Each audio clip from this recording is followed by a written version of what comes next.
Well, as you can see, the French doors are installed in the back of the tiny house, and this is no longer a converted distilling shed. I'm going to tell you, with those French doors plugging up those barn doors in the back, and this nice bathroom over here with a window and a shower, and I'm looking out my back door. Yes, sir. I'm looking out my back door. And the sun's shining in on the floor. Everything looks good. I did not show the framing up of the door jamb in its entirety because if you know how to do it, then it would be boring. And if you don't know how to do it, well, you don't need to be doing this kind of work anyway. I'm breathing kind of hard because I had to drag that whole unit through the house to put it up. And yes, you will notice that it is put on inside out. That is the outside jamb pointing in, and the inside jamb is pointing out.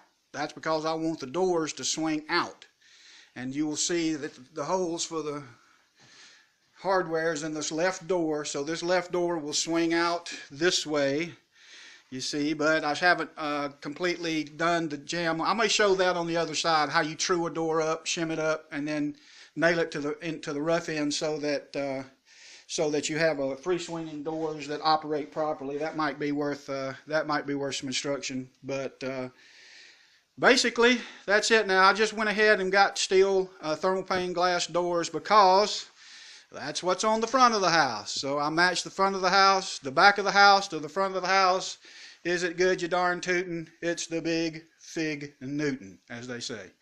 So like I said, I can't open the doors right now because you never want to open the doors on a pre-hung fabricated door unit until you have it completely attached to the framing with the shims and everything's completely level, plumb, and square.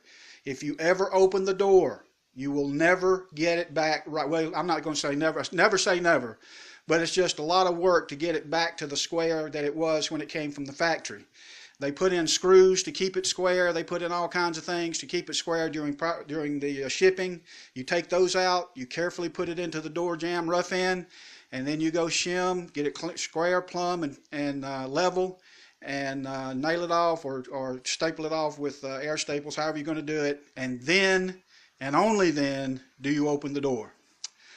Okay, but it's lets a lot of light in, and looks better than those old barn doors. So that's the French door installation, and I may reverse that threshold or I may not. I don't know. It really doesn't matter.